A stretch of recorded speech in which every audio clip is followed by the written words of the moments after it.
Oy, ang rason kung bakit karamihan sa mga kalalakihan ngayon ay puro pangit ang mga babae nila ay dahil of course wala silang kumpiyansa na kilalanin at kunin yung tunay na babae na gusto nilang makasama o sabihin na nating gusto nilang makuha talaga. Okay? Na ang rason kung bakit wala itong confidence na ito sa kanila ay because of lack of experience, lack of training, o sabihin na natin dahil hindi kasi sila nagpa-practice. Tandaan ninyo, ang rason kung bakit tayo nagpa-practice o nagtitrain sa isang bagay ay para makakuha tayo ng kumpiyansa dito at para mas malaki ang maging tsansa na maging successful tayo sa bagay na ito kapag gagawin na natin ito ng aktwal. Okay, so kung itong mga lalaki na ito ay hindi nagpa-practice o hindi nagtitrain ng game o ng skills nila pagdating sa pambababae, sa oras na makita nila o sabihin natin makasalubong o makausap nila yung babae na natitipuhan nila, of course hindi sila magkakaroon ng lakas ng loob na kunin o sabihin na nating diskartihan itong babae na ito dahil nga wala siyang practice. Hindi niya alam yung gagawin niya, hindi niya alam yung sasabihin niya, hindi niya alam kung ano yung ikikilos niya dito sa babae na ito, lalong-lalo na kung yung babae ay malupit. Panigurado ma-intimidate siya dito at panigurado ang mangyayari sa kanya ay masusupot siya sa mga oras na ito. Pero kung nagpa-practice ito o nagtitrain ito ng sarili niya, then panigurado maiintindihan niya kung paano nagwo-work ang female brain o ang female psychology. So kahit na gaano pa kaganda yung babae, kung meron siyang game at meron siyang knowledge sa female nature, then of course hindi siya masyadong ma-intimidate o sabihin na natin ang mananalo ay yung tiwala o yung confidence niya sa sarili niya. So kahit na maganda pa yon, so since alam niya kung paano mag-isip yung babae at alam niya kung ano ang gagawin at since palagi niya itong tinitrain o lagi siya nagpa-practice ng game o sabihin na natin dahil nga may experience siya sa babae, then panigurado kapag kaharap niya na ito, magiging kumpiyansa siya na kausapin, kunin yung number o baka siya pa mag-iwan ng contact info niya sa babae na ito at yayain niya ito ng date. Kumbaga, panigurado, mas malaki nga ang tsansa na maging successful yung bagay na gusto niya mangyari dito sa mga oras na ito o sa activity na ito kapag nakita na niya yung babae na tunay niyang gusto. Pero kung wala kang practice o wala kang training, wala kang knowledge sa female nature o wala kang game, then panigurado kung sino yung low-hanging fruit o yung pinakamadaling makukuha mong babae, like yung pinakilala sa'yo ng kaibigan mo, nakilala mo lang kung saan, o kaklase mo, katrabaho mo, okay? Kung sino yung pinakamadali, yun na yung papatusin mo. Okay? Kahit na, hindi naman ito yung tunay mong gusto. Tandaan nyo, kung sakali na nagpaplano kayo na magkaroon ng anak someday, then, kung talagang mahal mo ang anak mo at gusto mong mailagay mo siya sa tamang sitwasyon o magandang posisyon dito sa mundo, then dapat pumili ka ng isang babae na may sabihin nating magandang genes o babaeng maganda. Okay? At syempre dapat maganda rin ang personality dahil magiging nanay ng anak mo yan. Pero ang pinag-uusapan lang natin muna dito ay yung, of course, yung itsura niya. So kung pipili ka ng babae na hindi kagandahan ang itsura niya at ito ang gagawin mong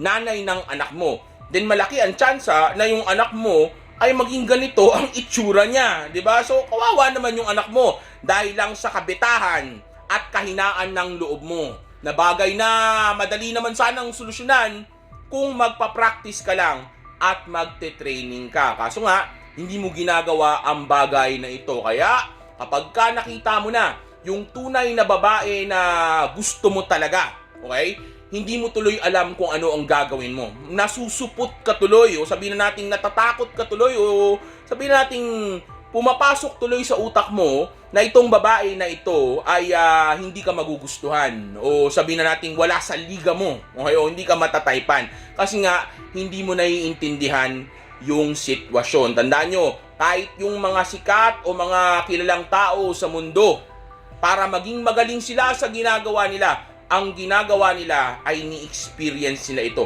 Pinapractice nila ito. Tinitrain nila ito. Okay? Para nga, mas malaki ang sabihin na nating tsansa na magiging successful siya dito sa bagay na ginagawa niya na ito. Kaya nga tingnan mo yung ibang mga celebrity. Well, hindi naman lahat. Pero karamihan sa mga celebrity, since money at game o status o not game. Let's hindi natin, wag natin isama yung game dito. Since money, looks at status lang ang pambato nila, okay, karamihan sa kanila, well, hindi naman lahat, pero ilan sa kanila ay makikita nyo na ang papangit ng mga misis nila, di ba? Papangit ng mga syota nila. Kasi nga, hindi nila alam kung anong dapat gawin. O kaya naman, yung iba dahil may itsura nga at may pera at may kasikatan, nakakakuha naman sila ng maayos. Kaso nga lang, since wala pa rin silang game, hindi nila nagagawa na makip o sabihin na nating mapigilan yung babae na lokohin sila o kaya iwanan sila, okay, dahil nga hindi nila alam yung gagawin. Bagay na pag-uusapan natin sa ibang video, pero dito, ang gusto ko lang tutukan ninyo ay kung bakit napaka-importante na pinapractice mo yung game mo. O, nag-workout ka, nagpapayaman ka, inaayos mo yung looks mo, inaayos mo yung buhay mo, right? Lahat yan. Importante yan. Okay, pati sa pambababae, may malaking maitutulong talaga yan. Kaso nga lang, paano naman kung attractive ka nga, pero hindi mo naman kayang mag-approach ng babae? Like for example, oo nga, gwapo ka nga, may pera ka nga, mayaman ka nga, pero since hindi mo naman alam kung anong gagawin, kahit natin nagtuthrow na ng choosing signals yung babae, of course, kakabahan ka pa rin. At sasablay ka pa rin malamang. Paano kung, oo nga, gwapo ka nga, marami kang pera, sikat ka nga, pero nung kinausap mo naman yung babae, nanginginig ka naman, so maaring ma-turn off yung babae na yun dahil kung maganda yung babae na yun at gwapo ka, mayaman ka, tapos sikat ka, din ibig sabihin yung babae na titipuhan mo na yun ay maraming options na katulad mo. Okay, dahil nga mataas din ang value niya. Okay, so pag kinausap mo ito at bigla kang nanginig o nakita niya na hindi ka confident sa sarili mo, so malamang sa malamang mawawala din ang babae na ito. Okay, kaya napaka-importante na hindi lang puro looks, hindi lang puro money, hindi lang puro status ang ini-improve mo. Dapat kasama yung game dahil kasama yan sa personality mo. Dapat meron kang sabihin na nating diskarte. Okay, kaya pag kami nagsasabi sa iyo o sa inyo na hindi importante ang game o ang skill pagdating sa pambababae, huwag kayong maniwala sa mga iyon dahil someday maghanap ka ng babae. So paano kung dumating ng time na gusto mong mambabae o sabihin na nating time na sabihin natin mambababae ka na at wala kang game, may pera ka nga, may looks ka nga, may status ka nga dahil na-improve mo yung mga bagay na iyon. Pero paano nga kung wala ka nun? Hindi na ano mangyayari? Sisiba ka ngayon ng daga, di ba? Siba ka ngayon ng kabayo, siba ka ngayon ng pusa, di ba? Yun na ang gagawin mo dahil nga hindi mo alam kung ano ang gagawin. Okay, napaka-importante nito. Karamihan sa mga tao ngayon sinasabi na importante yan, pero tingnan yung mga babae nila, di ba? Puro mga sablay. At kadalasan yung mga nagsasabi niyan na may mga babae na maayos naman, okay? Yang mga yan, yung mga nag-i-end up na umiiyak, niloloko, o nag-aalaga ng anak na hindi nila alam na ang tunay na ama pala nito ay yung kaibigan nila na palaging pumupunta sa bahay nila o yung driver nila o baka si mayor pa, di ba? So, yun yung punto ko dito. Napaka-importante ng game. Alam ko na sa society, lalo na sa social media, hindi nila masyadong tinuturo ang bagay na ito sa mga kalalakihan, kaya nga sumasablay yung mga relasyon, di ba? Kaya nga maraming broken fam, kaya nga maraming incel, kaya nga maraming sabihin na natin ng nananamantala sa mga babae, o kaya nga maraming mga weirdo na lalaki ngayon. Okay, dahil nga itong mga ito ay walang game. Hindi nila alam kung anong gagawin, hindi nila alam paano i-approach yung babae na gusto nila. Kaya ginagawa, iba pinupuwersa na lang, o sabihin natin ginagawa na lang ng kahayupan, di ba? Kasi nga hindi nila alam yung gagawin. So kung gumaya dyan sa mga yan, okay? Kasi yung mga yan ay sabihin na nating mga na-brainwash ng society. Okay? Na sinasabi sa kanila, instead na mag-aral ka ng skill sa panguha o sa pangingilala ng babae, ang gawin mo na lang ay mag-focus ka sa panliligaw. O, di ba? Feminism, di ba? Ang gusto nila, ilagay palagi yung mga kababaihan sa pedestal. Bagay na hindi ko gusto na gawin mo dahil bilang lalaki, tandaan mo, ikaw ang prize, okay?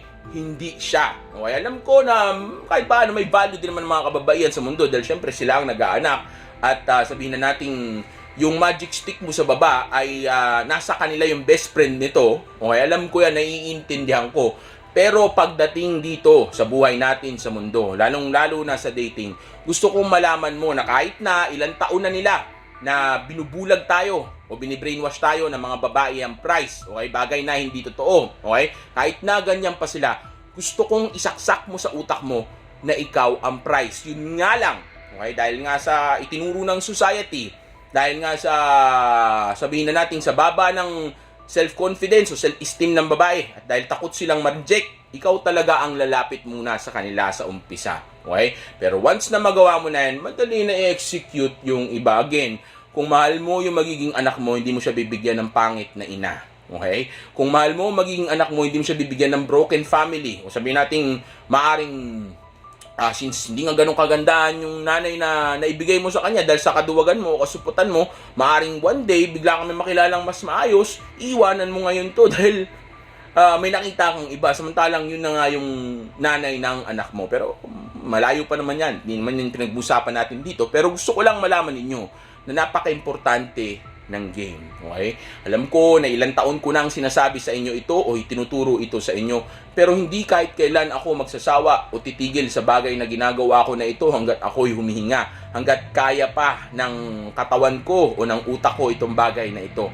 Kasi nga, araw-araw binibrainwash tayo na wag gawin ang bagay na ito dahil ang gusto nila ay of course sabihin na nating babae palagi ang ilagay natin sa pedestal. Ayaw nilang matuto tayo na magawa natin na tayo ang dapat ilagay ng babae sa pedestal. Okay, kumbaga tayo ang sambahin, tayo ang tingalain, tayo ang irespeto. Ayaw nila ng ganun. Okay, dahil tandaan nyo, kapag nakontrol ng babae ang isang lalaki, okay, then magagawa niya ng mapagawa dito kung ano yung mga bagay na gusto niya. And since ang kumokontrol sa mga kababaihan sa society ay yung feminism, okay, then of course, ang kumokontrol dun sa lalaki na iyon technically ay yung feminism mismo. Feminism na, ang kumokontrol o sabihin na nating ang mga big boss o nagpapatakbo niyan ay yung mga lalaki din na tunay na kumokontrol ng society natin, which is yung the matrix na tinatawag natin. Okay, so